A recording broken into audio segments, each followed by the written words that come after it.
Bismillahirrahmanirrahim. Assalamualaikum warahmatullahi wabarakatuh. Alhamdulillahirabbil alamin.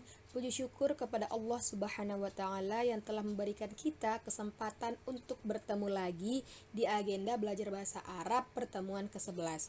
Di pertemuan ke-11 ini kita akan membahas tentang tawabi', yaitu lanjutan dari pertemuan ke-10 kemarin yang berjudul tawabi', badal dan taukid.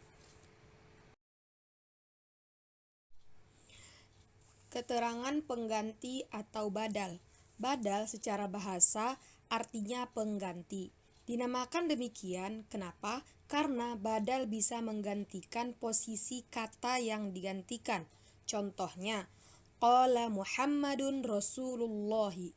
Telah berkata Muhammad Rasulullah. Dalam kalimat ini, kata Rasulullah disebut dengan badal atau pengganti, dan kata Muhammadun adalah mabdul atau kata yang digantikan. Ketika dikatakan Rasulullah saja, maka yang dimaksud adalah Muhammad. Dan ketika dikatakan Muhammad, maka yang dimaksud adalah Rasulullah.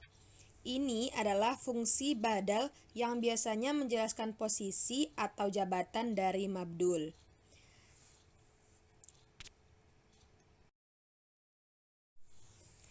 Selain menjelaskan jabatan atau posisi dari mabdul atau mubdal, badal juga digunakan untuk menjelaskan sebagian atau setengah, sepertiga, dan sebagainya dari mabdul. Contohnya, akaltus samaka nisfahu. Saya makan ikan setengah atau bagiannya. Maksudnya di sini, saya makan ikan setengahnya, maksudnya setengah bagian dari ikan gitu. Nggak semuanya, yang dimakan itu nggak semuanya, cuman sebagiannya doang, cuman setengahnya doang gitu. Badal terbagi menjadi 4 kelompok. Yang pertama, badalul kulli minal kulli. Artinya, badal keseluruhan dari keseluruhan. Maksudnya, yang diganti dengan penggantinya adalah sesuatu yang sama. Contohnya, Ja'a al-ustadzu Hamidun. Ustadz Hamid telah datang. Perhatikan bahwa kalimat ini antara badal dengan mubdal merupakan sesuatu yang sama. Siapa ustadz? Ustadznya ada Hamid. Siapa Hamid? Hamid adalah seorang ustadz. Badal jenis ini memang bisa digunakan untuk menjelaskan jabatan, posisi, atau kedudukan seseorang. Contoh lainnya juga ada, Ja'a Zaidun akhuka. Zaid, saudaramu telah datang. Siapa saudaramu? Saudaramu adalah si Zaid. Siapa si Zaid? Si Zaid adalah saudaramu. Seperti itu. Nah, badal yang kedua adalah badalul ba'di minal kulli. Badal jenis ini merupakan sebagian kecil dari mubdal. Biasanya digunakan untuk menjelaskan bagian per bagian. Contohnya, akalatur raghifa thuluthahu. Aku makan roti sepertiganya. Dalam kalimat ini, kata thuluthahu merupakan badal yang menjelaskan sebagian dari mubdalnya. Kita tahu bahwa sepertiga merupakan sebagian dari satu, bukan keseluruhan. Itulah kenapa ini disebut badal sebagian dari keseluruhan. Badal yang ketiga adalah badalul ihtimali. Ihtimal secara bahasa artinya meliputi atau mencakup. Badal ihtimal biasa digunakan untuk menjelaskan sesuatu yang memiliki hubungan atau keterkaitan dengan sesuatu. Biasanya, ini terkait dengan sesuatu yang dimiliki oleh seseorang. Misalkan seseorang itu memiliki ilmu dan harta, maka bisa kita katakan, contohnya, nafa'ani Zaidun ilmuhu. Zaid itu bermanfaat untukku. Tapi yang bermanfaat itu adalah ilmunya. Jadi Zaid itu bermanfaat untukku ilmunya. Contoh yang kedua juga ada kaburo Zaidun baituhu. Zaid itu besar rumahnya. Tadi yang besar itu adalah rumahnya. Badal yang keempat adalah badalul gholati. Al-gholat secara bahasa artinya salah atau keliru. Badal ini terjadi ketika seseorang salah mengucapkan sesuatu. Hal semacam ini tentu tidak mungkin ditemukan pada tulisan. Ia hanya berlaku pada ucapan. Misalnya, seseorang ingin mengatakan kalau ia melihat kuda, tapi yang diucapkan malah Zaid, lalu ia segera meralatnya. Contohnya, Ra'aitu Zaidan al-Farosa. Aku melihat Zaid, maaf maksudnya kuda.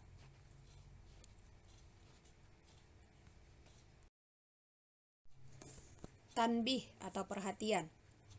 Isim isyarah dan badal. Bila setelah isim isyarah ada isim yang ma'rifah dengan sebab alif lam atau al, maka ia pasti menjadi badal.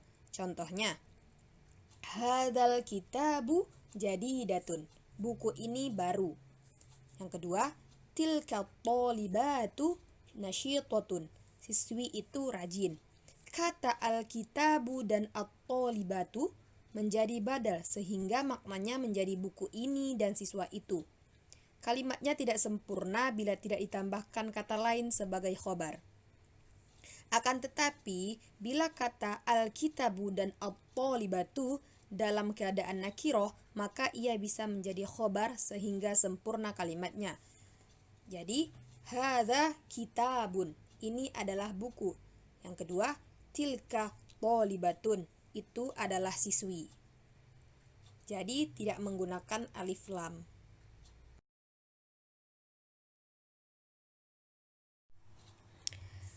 Sekarang adalah keterangan penguat atau taukid.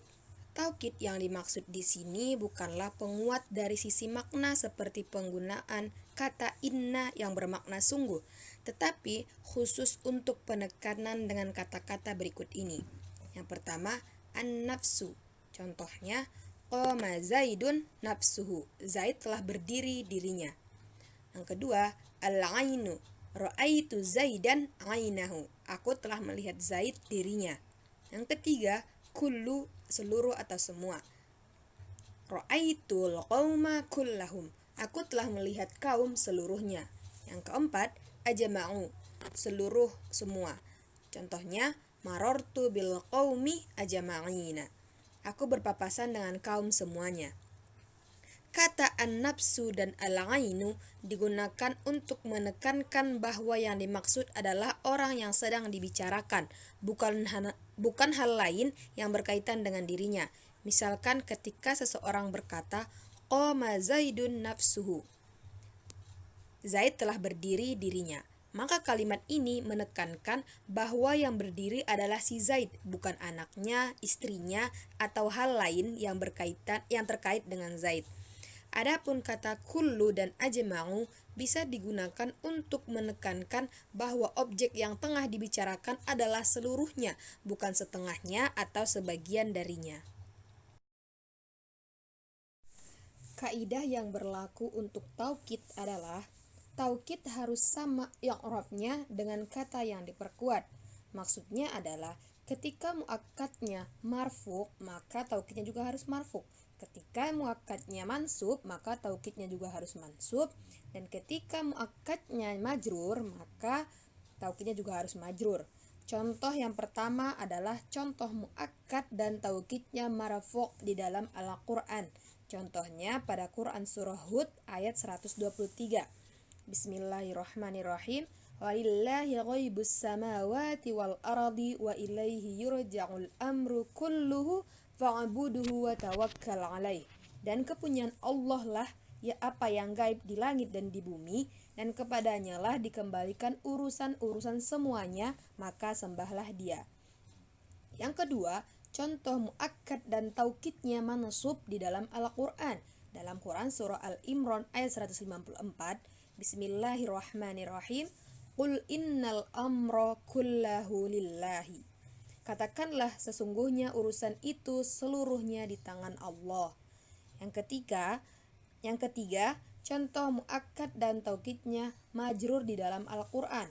Dalam Quran surah Al-Imran ayat 119, ha antum ulai tuhibbunahum wa la yuhibbunakum wa tu'minuna bil kitabi kullihi wa idza laqukum. Beginilah kamu menyukai mereka padahal mereka tidak menyukaimu, dan kamu beriman kepada kitab-kitab semuanya apabila mereka menjumpai kamu. Kaidah yang kedua adalah selain ajma'u, taukid harus bersambung dengan domir, di mana domirnya menyesuaikan muakkad atau kata yang diperkuat. Jadi maksud di sini adalah selain ajma'u semuanya pakai domir. Kalau misalnya ajma'u tidak harus pakai domir. Contoh selain ajma'u, qama zaidun nafsuhu, ada domirnya, hu di terakhir. Yang kedua, qama zaidun wa hamidun kilahuma, ada humanya, domir juga. Qamat tullabu kulluhum, ada humnya yang dimana dia juga domir. Nah, adapun ajma'u tidak perlu bersambung dengan domir. Contoh yang menggunakan ajma'u, hadarat tullabu ajma'una, tidak menggunakan hum. Di sini contoh dalam Al-Qur'annya adalah Quran surah Al-Hijr ayat 30. Bismillahirrahmanirrahim. Fasajadal malaikatu kulluhum ajma'un. Maka bersujudlah para malaikat itu semuanya bersama-sama. Maka di sini tidak ada domir setelah domir yang bersambung dengan ajma'u. Langsung ajma'una, bukan ajma'uhum, seperti itu. Terima kasih banyak untuk teman-teman semuanya yang sudah menyimak yang saya jelaskan. Semoga teman-teman bisa memahami dan bisa memurojaah di pertemuan-pertemuan kemarin juga. Sekian dari saya. Jika ada kata yang salah, mohon dimaafkan. Wassalamualaikum warahmatullahi wabarakatuh.